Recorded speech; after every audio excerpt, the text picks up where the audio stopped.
que é o pipoqueiro lá, né, que tem 30 anos de comunidade, que é um homem que agrada todo mundo, que olha para o olhar do outro, ele pode ter uma ação muito mais agregadora do que a minha, sim ou não? Sim. Então a gente tem que ter essa humildade também, de compreender isso. Pois bem, mas nesses 4 anos dessas nossas tentativas, vamos fazer uma avaliação. Aí vocês vão dizer, vamos ver o que a gente ganhou aqui, viu? Bem, fizemos isso, fizemos aquilo, seminário, passeata, campanha, trouxemos palestrantes, trocamos experiências, blá, blá, blá, blá, blá, blá. Aí alguém diz, não, mas aqui, teve aquele cidadão lá daquela praça, que ele se tornou diferente. O filho dele, tal, um homem diferente. Aquele outro, mas peraí, nós passamos 4 anos, uma vez por mês nos reunindo, pensando no plano, fazendo nossos esforços, cedemos o nosso tempo, e só um camarada, um jovem, foi realmente mudado, transformado. Não valeu a pena não. Aí vem um pragmático, aquele cara que só vê número. Não valeu a pena não. Olha, se quer aquele capitão Sucutel, né? Pega aquele capitão, o cara me levou no bico, né? Me enrolou, e eu perdi meu tempo, meu esforço. Depois de 4 anos só consegui salvar um jovem. Só mudei mesmo, impactei na vida de uma pessoa. Que balela, que estupidez, né? Se for olhar do ponto de vista do pragmatismo, mas realmente vai ser esse olhar pragmático, isso é estupidez. Mas dentro da nossa compreensão, na visão de paz, de quântico de paz, de pacifismo, de prevenção, não tem como medir a conquista de uma vida. Sim ou não, pessoal? O exemplo que a gente sempre cita. Tem uma pessoa que você mais ama na vida, não tem? Cada um aqui tem uma pessoa que você mais ama. Seja sua filha querida, seja seu filho querido, ela tem 3. Eu ia dizer seja também, sua esposa, né? sua mãe, alguém que você mais ama, uma pessoa que sem ela a sua vida não faz sentido. Tudo que você faz, tudo que você pensa, tudo que você projeta, está canalizado para aquela pessoa que você ama. Nós estamos presos numa teia inescapável de interdependência. Para dizer isso, Martin Luther King e tantas outras pessoas que trabalham com teologia de identidade. Isso é verdadeiro. Os nossos destinos se cruzam de alguma forma. Mesmo que você não conheça essa pessoa. Você vai, consegue um tempinho no final de semana, pega a pessoa que você mais ama, coloca no carro e vai ter um momento de lazer com essa pessoa. De repente, o destino de uma outra pessoa que não foi trabalhada, aquele jovem que não foi trabalhado, o surto de abstinência, crack, querendo fazer mais um assalto, mais um crime aquisitivo, uma criminalidade aquisitiva para manter o vício, em conflito com um outro elemento que também não foi trabalhado, saca uma arma que foi roubada nas suas operações, nas suas ações criminosas, conflita com esse outro jovem e dá um tiro. E esse tiro não pega nesse jovem, atravessa ruas, e essa bala, esse projétil, transpassa o vidro do teu carro e atinge a pessoa que você mais ama, que não tinha conexão aparente nenhuma com essa pessoa, que tinha uma vida diferente, um bairro diferente, um destino diferente, mas só aparentemente diferente, porque nós estamos ligados. Então essa pessoa que vai ser trabalhada pode ser no futuro assassino de alguém que a gente mais ama, alguém que vai tirar a vida da pessoa que a gente mais ama. Vocês entendem como é subjetivo? E como hoje, por exemplo, nós podemos estar trabalhando livramento fantástico para as nossas vidas, para as pessoas que nós não conhecemos, plantando sementes, mesmo que você não vá colher, mas para pessoas no futuro que nem vão saber disso, mas vão ser beneficiadas com a nossa ação, com a quântica da nossa ação, com o efeito multiplicador, subjetivo e mágico da nossa ação. É por isso que eu agradeço a vocês por esse primeiro passo, agradeço ao Adriano por esse primeiro passo. Eu que agradeço. Lançar esse edital a partir de amanhã. Que essa ambiência do subjetivo permaneça no grupo. Que vocês entendam que não é o macro que é importante. Às vezes o micro é mais importante que o macro. Mas o que vai nos manter fortes é essa união. Não seja um conselho de 10 pessoas, depois de mais de 10, 20. E depois vocês podem criar subfranquias no centro. Viu, Adriano? Tem um centro histórico, tem um centro comercial. Pode ser criado depois um outro CCDS numa parte mais isolada do centro, mas mais residencial do centro. Fortalecer. Eu vi hoje um encontro em Camusim que 8 CCDS avaliaram os seus trabalhos no ano, em 8 distritos de Cambuci. Nós temos municípios com 15 CDS estabelecidos, municípios pequenos, cada bairro se organiza para tentar formar essa rede. E vocês vão ser muito bem-vindos. Porque isso nos fortalece, nós nos fortalecemos, nós tratamos de experiência. Eu queria que a professora Ana Cláudia, agora saindo da teoria, testemunhasse um pouco, dentro disso que eu estou falando, como é que a franquia tem mudado um pouco a realidade do Cambuci. Bom dia a todos. Capitão H disse que eu sou Ana Cláudia, sou cristã ecumênica e do lugar que me veio é o Antônio Bezerra. Então o mundo eu vejo a partir do Antônio Bezerra. Eu sou uma cidadã planetária, mas eu vejo o mundo a partir das mazelas que existem no meu bairro. Né? Como menina de classe média, que fui na infância, tive pais maravilhosos que me ensinaram a tratar todos e todas como iguais. Morei muito próximo a uma favela que hoje existe, no Antônio Bezerra, em Buracadia. Eu fui criada correndo nas ruas do Antônio Bezerra, jogando bola, bila e triângulo. Ah, eu fiz muito isso. Só nunca soube da equipe porque eu nunca tive muita coordenação motora.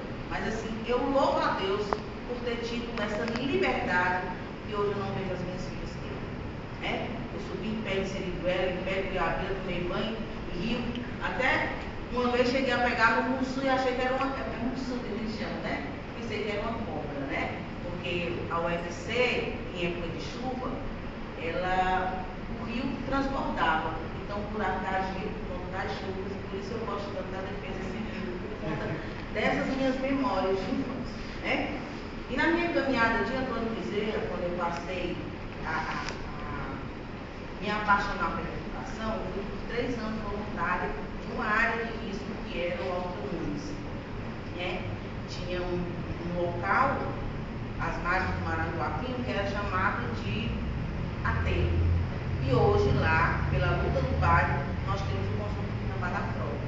Alunos que foram meus alunos, que os pais, quando foram para lá, eram crianças, e hoje tem maior dignidade de vida a partir dessa transformação que a mobilização social pode fazer diante do capital, que só pensa em dinheiro, em lucro e tudo mais. Posteriormente, na formada, né, sendo do Estado, eu tive a oportunidade de ser professora durante 8 anos de uma outra comunidade na Bezerra, que é o Conjunto São Francisco, de escola de referência.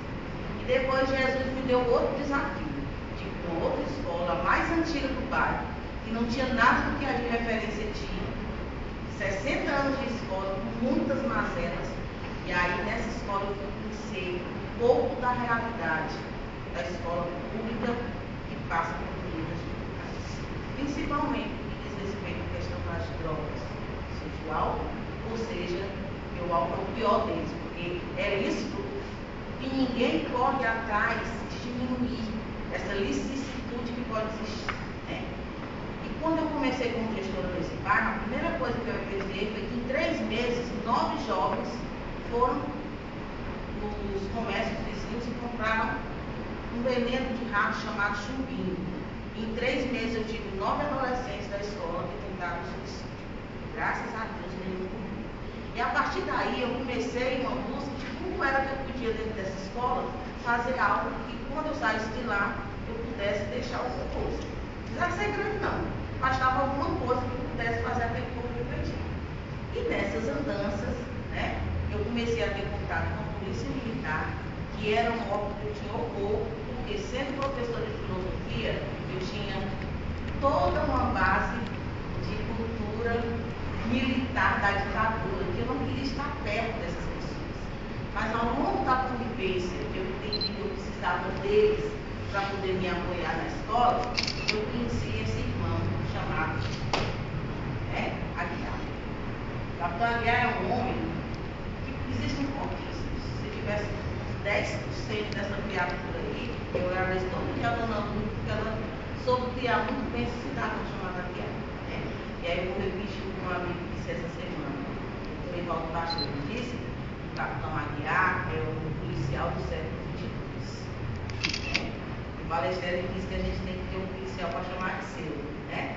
E eu digo com muita propriedade que o Capitão Aguiar é um exemplo de policial. porque ele vende a imagem da segurança pública com a versão de humanidade, que é o que a gente precisa. Então, assim, sendo assim também, lá no Campo Bezerra, nós conseguimos unir 10 pessoas que são irmãos. Desde um servidor público que trabalha na cozinha fazendo a alimentação. Isso é uma parte importante, porque alimentar a geração que está aí é um princípio. Desde um porteiro que é homossexual, que sofreu imensas barreiras para poder conquistar esse emprego dentro de uma escola sendo homossexual e dizer que é uma pessoa de bem, tá certo?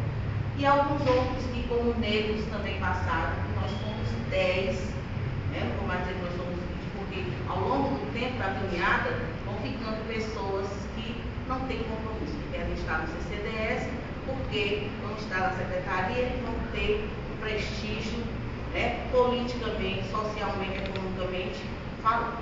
Mas nós somos 10 pessoas no bairro, irmãos. Tem uma pessoa que eu gostaria muito que estivesse aqui, que é minha parceira maior, é a Graciele. Às vezes tem amigo que gosta assim, Freud explica essa relação, porque a gente é tão amiga, que as pessoas às vezes não entendem por quê, porque a gente tem um compromisso social, que é ajudar as pessoas que estão aqui. Então, o CCDS, unido ao longo desses 6 anos, a gente vem fazendo algumas questões que a gente considera importantes, sim, porque nós não temos orçamento do CCDS. A CODES é uma parte da Secretaria de Segurança que não há um orçamento para nos dedicar. Então, toda ação que o CCDS fizer, ele faz a partir do esforço daquele grupo que está ali. Né? Eu dizer isso para vocês não com uma questão desanimadora, mas eu acho que com uma questão para fermentar vocês e saber que o exercício que vocês vão fazer não é fácil.